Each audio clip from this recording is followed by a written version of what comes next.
Curtis here with another episode of Everything Entrepreneurial. In this episode, I'm speaking with Anne Marie Kingston. Anne Marie is a professional declutterer who is based in Clonakilty in West Cork. She established White Sage Decluttering in March 2017 with over 30 years of personal experience of both decluttering and organising for her family and friends. She guides, supports, motivates, as well as inspires women all over the world to embrace decluttering and create space in their home by helping them take action. I hope you enjoy the episode. Okay, so thanks very much for coming on the podcast. Would you like to introduce yourself and tell us about your business? Thank you, Curtis, for having me on. So I am Anne Marie Kingston. I'm a professional declutterer here in West Cork in Clonakilty, and my business is called White Sage Decluttering. Very good. So what services do you provide at the moment? So at present, Curtis, obviously things changed during COVID, but my main business would be I provide one-to-one hands-on decluttering services here at the moment only in Cork County. I would have gone nationwide back in 2019. So I would have travelled to Galway, Dublin and Kerry, but then COVID kicked in and it just slowed me down in my tracks for a bit. So I also have a White Sage Academy, which is my membership site.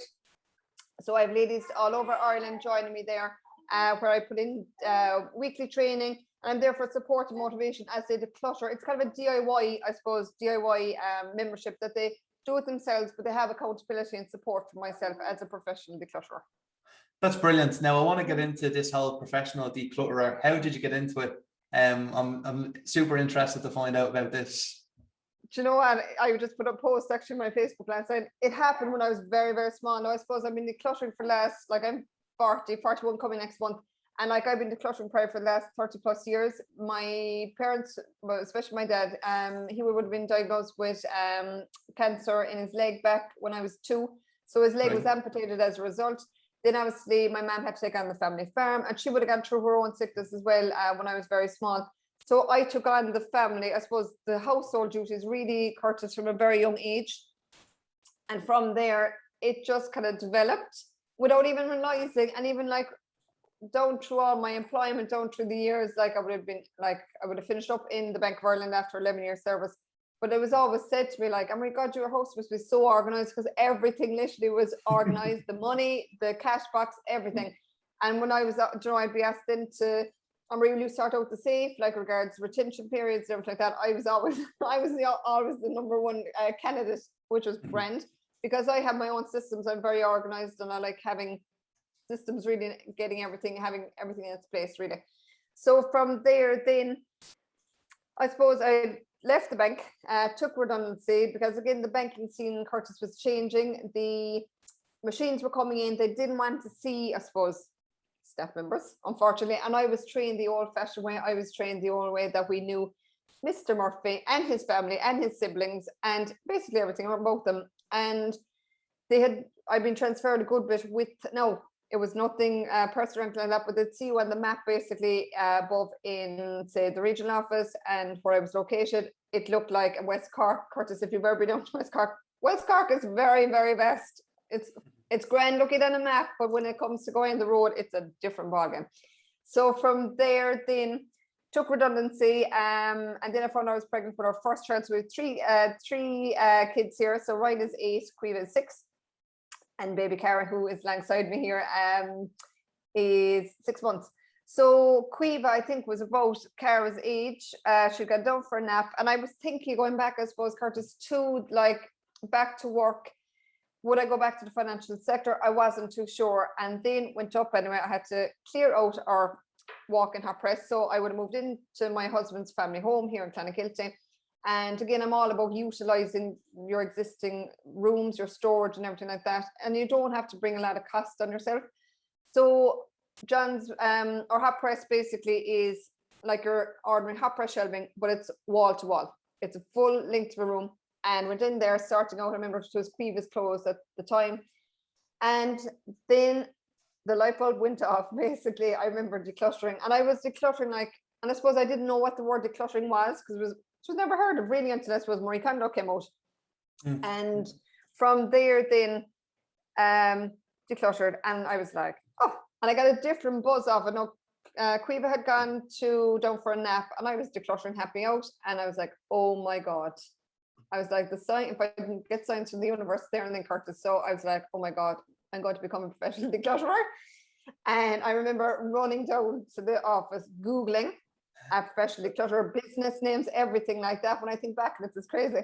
And then from there, Queen woke up that night, just for her night battle, was feeding her, and like again, like all mothers with small babies trying to keep awake feeding, Facebook came up very handy, and it came up in my news feed, decluttering course with the Declutter Academy down with Breda Stack in Limerick, and part of it was to set up your own business.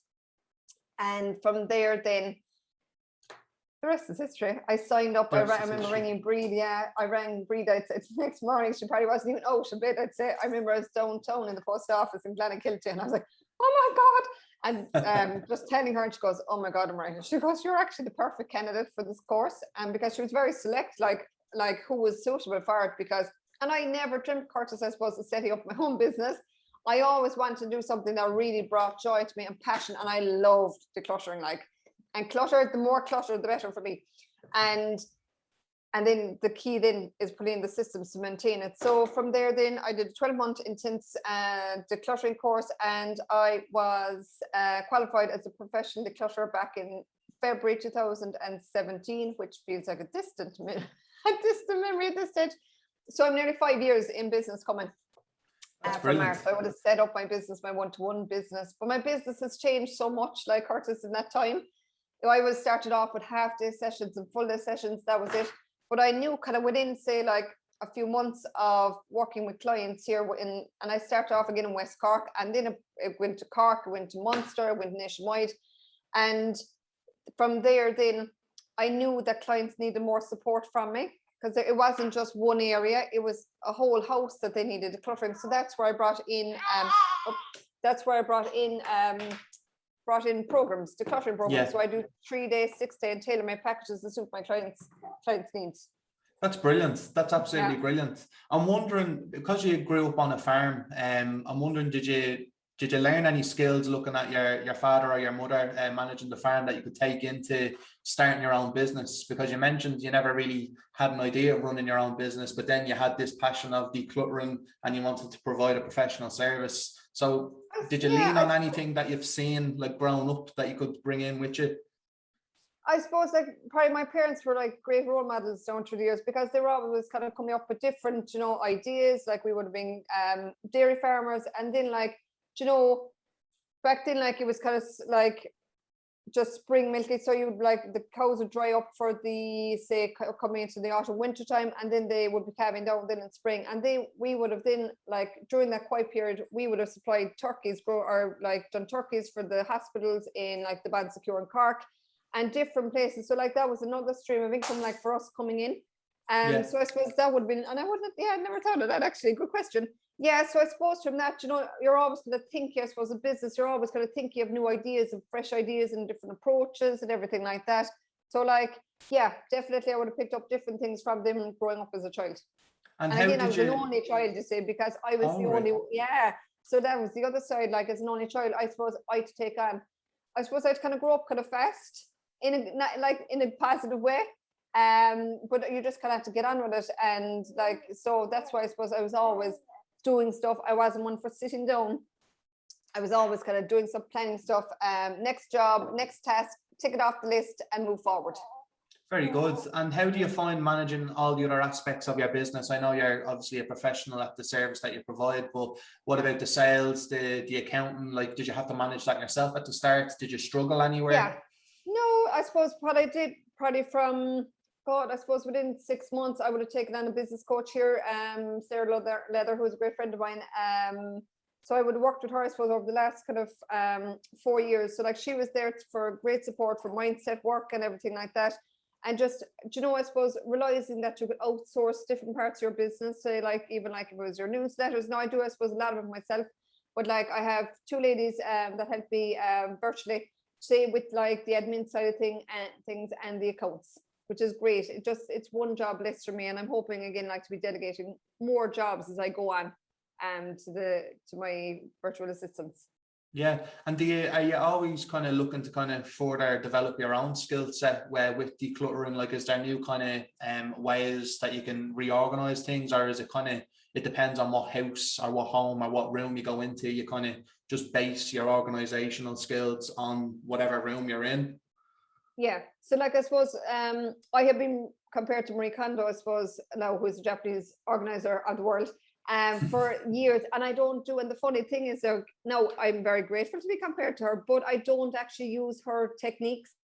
I have developed my own systems over the last 30 years that, again, I was struggled. I remember sharing like numerous times on my Facebook page, like we'd have, we still do, a large island in our kitchen, and this was pre-children. I used to come home at lunchtime and everything used to gather on that island, and I was like, oh my god, I was like, I know how many times I was tempted to put a match to it. I was like, that's it. It was the worst thing I ever brought into the house. But like, from there, then it was, I was like, okay, this isn't working. So I had to peel back and say, okay, what is working? So I developed my own systems, as I said, over the last 30 years. And then by simple systems, and the thing, like, Curtis, with a home, right? A lot of people would ring me and it's like, Anne Marie, I have decluttered, but I just need to get organized. Unfortunately, you have to do, it's a bit of reverse psychology on it. You have to declutter first. So that's what I do. I do a deep dive declutter, and then you put in the systems. So when you put in the simple systems, it's nothing taxing or anything in the brain.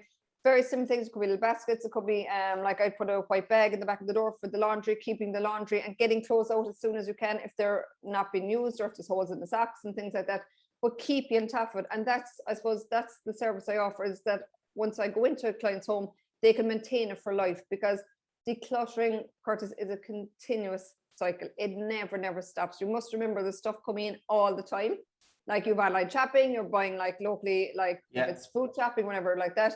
There's stuff coming in all the time. Family and friends might be giving you, clearing out clothes for the kids, vice versa. And the stuff continues. Again, Christmas is approaching. There's stuff coming in all the time, but you have to get into the thing of get it out. And when I set up my membership back in March 2000, and Christ, with COVID, you'll be all confused with the years 20. I know, yeah. It was, the women were like, for the ladies that joined straight away, they're like, Anne Marie, I've just realized I've been tidying my clutter all my life. There was nothing leaving the house. They were moving stuff around.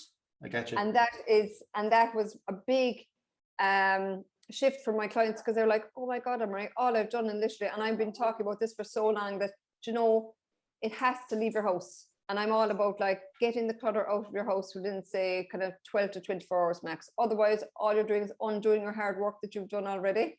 So you've set the time aside to declutter the wardrobe or the toys or the attic or whatever it may be.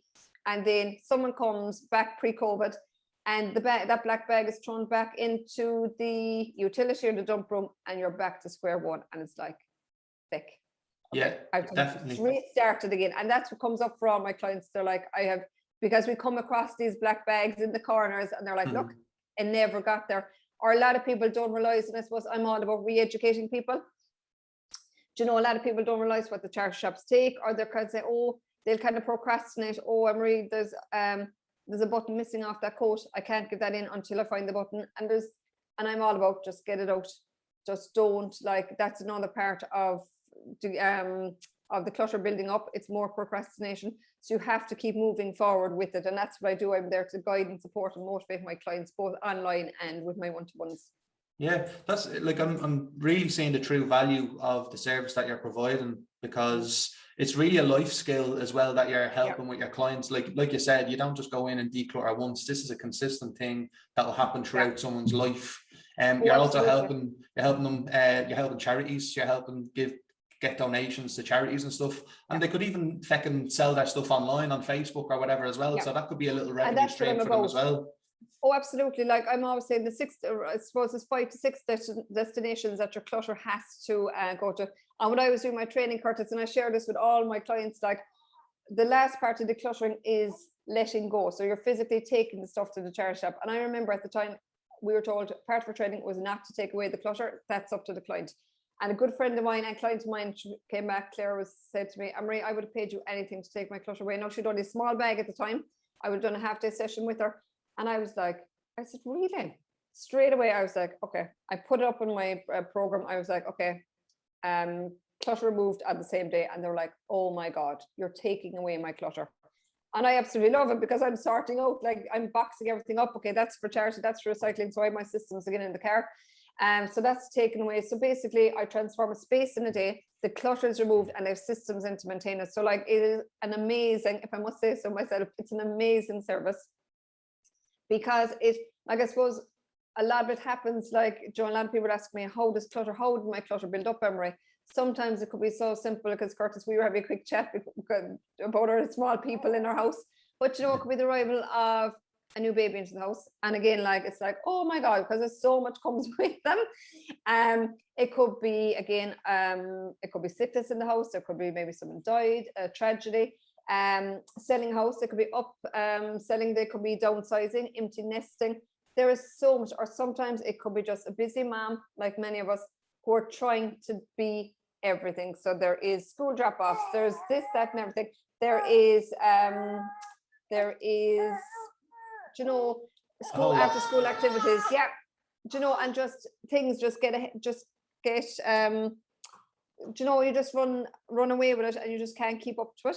And it's just it's simple things, like even just not being able to clear the coats or tops in the morning, not being able to catch up with the or like this now, a small lady who's teething.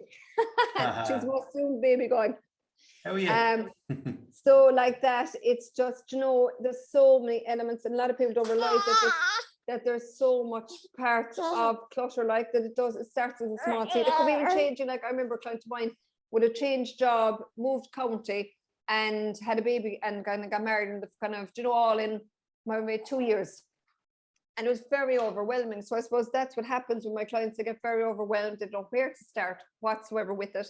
And they're just like, like, they just they feel useless. They feel like, oh my God, I just can't do it. And then they start comparing themselves, and comparinitis is awful, because maybe your friend or mother down the road could say, how does she keep it so tidy? She might have 3 kids, I've only 2 children.